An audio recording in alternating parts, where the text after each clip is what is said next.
So here I am, playing Dragon's Dogma 2, just starting the game, having a great time, making my way through it, and really just enjoying the game for what it is. I will be doing a review of it for the channel, but then I go to the store page on Steam and realize this game has mixed reviews, and at one point, it was negative. Currently, the percentage of positive reviews is at 45%, which is really weird considering how much hype this game had, until I realized there are a lot of arguments that people are making for why they dislike it. Looking at the reviews and with some of my own experience with the game itself, a lot of it comes down to the amount of DLC that is currently on the store page and performance, as well as the DRM de nouveau. That is why people are seemingly very upset about this game. And I understand their points completely. And here's what's interesting, kind of jumping into this, because I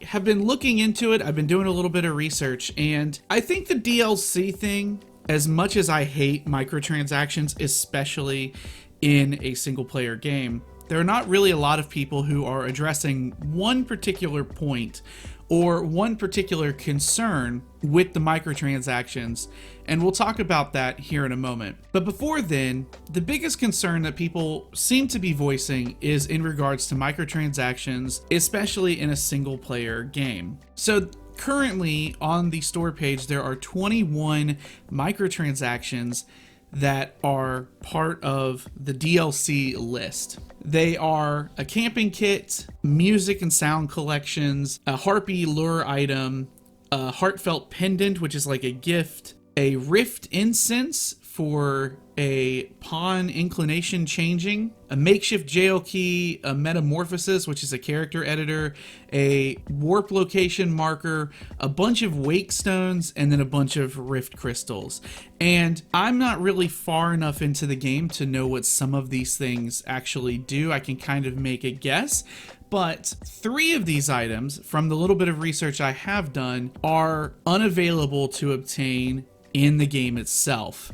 Those items being the Explorer's Camping Kit, the Music and Sound Collection, the custom sounds, which replaces some of the sounds from the current game from sounds and stuff from the first game, and then the Heartfelt Pendant. Those 3 things currently are unavailable in the game. And from what I understand about the rest of these items, they are all available in the game, and they are all easily available in the game. Easily and very readily available. And some of these are actually worse in the store in terms of quality than some of the ones you can find in the game. For instance, I believe the makeshift jail key, it says here you can get it and only use it once before it breaks, but apparently in the game, you are able to find one that is unbreakable. So there's no point in spending $1 in getting these things. Not to mention, from what I understand, you can get a lot of these. Does that make it better that these things and these items are here?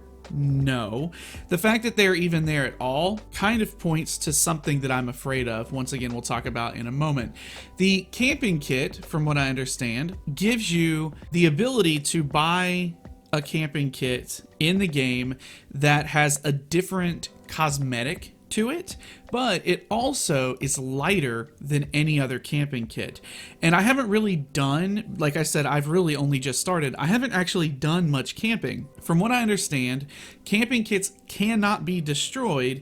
They are an infinite use item as long as the camp itself does not get destroyed in the middle of the night. I believe that may be how it works. You can correct me in the comments. But camping kits have a certain weight to them, and inventory management and weight management, just like in real life, is very key in this game. And the fact that the camping kit that you can buy in the store for $3 is actually lighter than most of, if not all, the ones that are actually currently in the game does make it a pay for convenience item. But those are all annoying issues. The rest of those things, the rift coins, the wake stones, apparently those are plentiful in the game, and really the only reason you would ever spend money on these, I believe, is because you just haven't found any or something along those lines. Apparently you can be flush with these items, so they're kind of useless to pay for. The other issue that a lot of people are having is with de novo, which is a DRM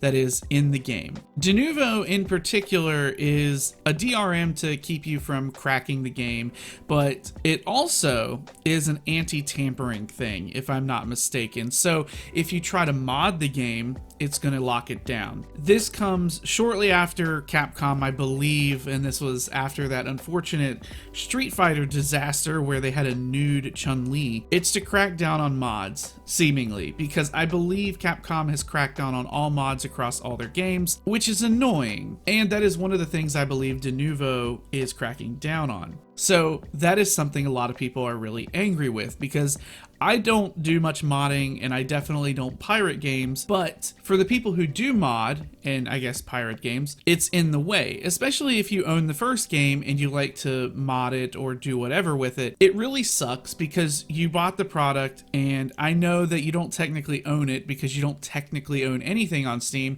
but it does suck that you can't mod it with things that you want. Another issue comes in the performance. If we look at the system requirements, the game requires at least 16 gigs of RAM.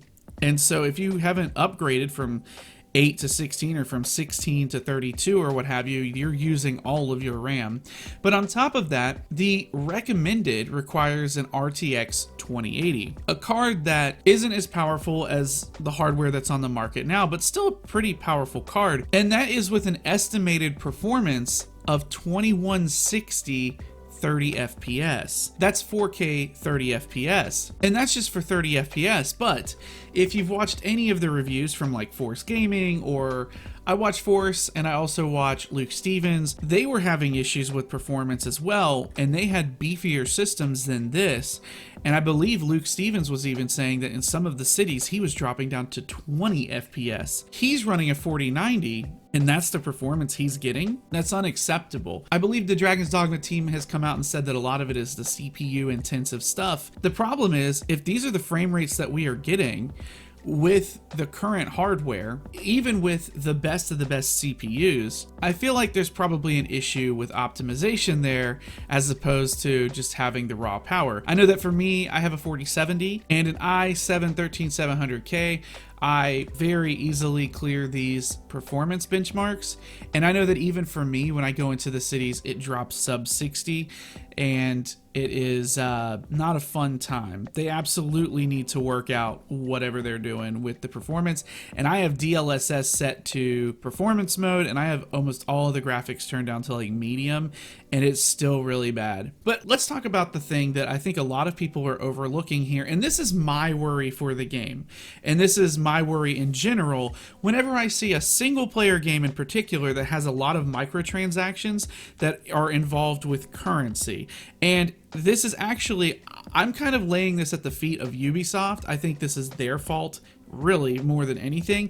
But whenever I play a game like this and there are microtransactions and they're all pushed into the realm of currency of some sort, it instantly makes me think, oh, so what they've done is they've created the game around that currency, and they are now making the quality of life in the game even worse by adding these currencies, whether that be by adding more of a grind in order to unlock those currencies like Ubisoft does with Assassin's Creed and basically the experience and stuff, or how mobile games do it, basically saying, hey, yeah, you can get these things in the game, but it's a big grind. It takes a long time to get the amount that you actually need. You might as well just go to the store and buy some. I mean, it's only $1. You might as well buy some to help yourself move forward as opposed to just sitting there and grind. And while I understand that in Dragon's Dogma, these currencies are plentiful, you can just get them very easily,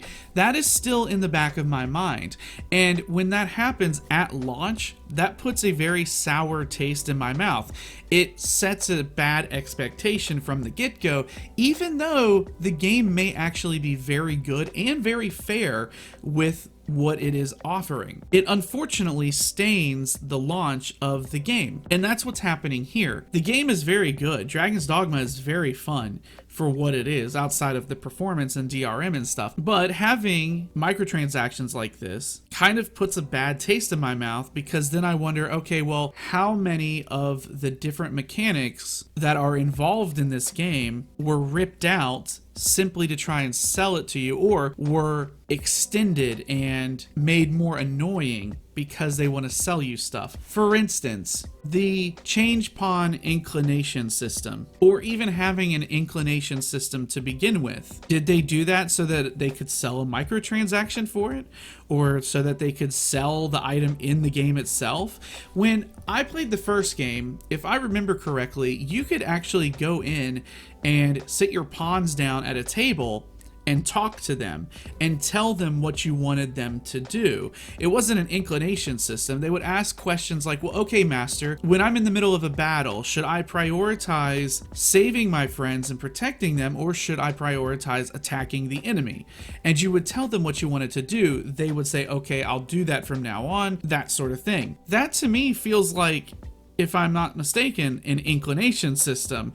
And it seems to me like they have actually just gone out of their way to create one, a whole other system, call it an inclination system, and then go, hey, we can now sell a thing in the store to, reset this, as opposed to just what we did in the first game, which was free. The heartfelt pendant, we don't even know what it does. I don't know. It says a thoughtful gift, and the description of it is awful. The same thing with character creation. We're in a world where there's magic, and instead of just going and saying, hey, I want to just change what my character looks like, it's, well, actually there's an item in the game that you can pay 500 gold for or something, and you get it and use it, and now you can change what your character looks like. It's a one-use item. Or you could go to the store and buy a microtransaction that lets you do it for $2. Whereas in Baldur's Gate, they said, oh, not only can you change your class at any point in time, you can change, which you can do in Dragon's Dogma, you can also go in and customize your character at any point in time in your camp for free. Here's a mirror, just do it. And so it's just like, okay, did they have to charge for the item, or are they charging for the item now because they know that there's a freaking microtransaction for it? You see where I'm going with this? It puts a stain on all the different mechanics, because now I'm just like, well, did they do it because they wanted to sell a microtransaction? So that's the problem. How much of the camping thing was actually intended? Was camping and all that stuff created beforehand, and it was like, oh, well, we want to have camping mechanics so that people can rest, but we can also sell them camping equipment in the microtransaction store. Oh, we have a whole new mechanic that does the thing, so we can sell them stuff. I'm not trying to attribute malice on the devs' part. I don't think it's the devs' fault. I think it's probably Capcom's fault overall, and it just trickled down. But it does put a stain on the game. Now, with that being said, there will be a review when I finish it. It is still a fun game. I'm still enjoying it. But these sort of things are happening all too often in the gaming space now with big games, and it has crept its way in. And the only way to really fight back against it and to get this to stop is to never buy any of them. Do not buy any of these microtransactions. Never touch them. And if you're really inclined, don't even buy the game, especially one that's $70 and doesn't even have a new game feature. What group of idiots thought that somebody would ever want to start a new game and start over from the beginning? Who thought that no one would do that? That is so stupid. How is that an oversight? How is new game an oversight? That doesn't make any sense to me. That is absolute idiocy. Anyway, rant over. Hope you guys enjoy this style of video more. If you did, be sure to leave a like on it. Feel free to sub. I'll see you guys later.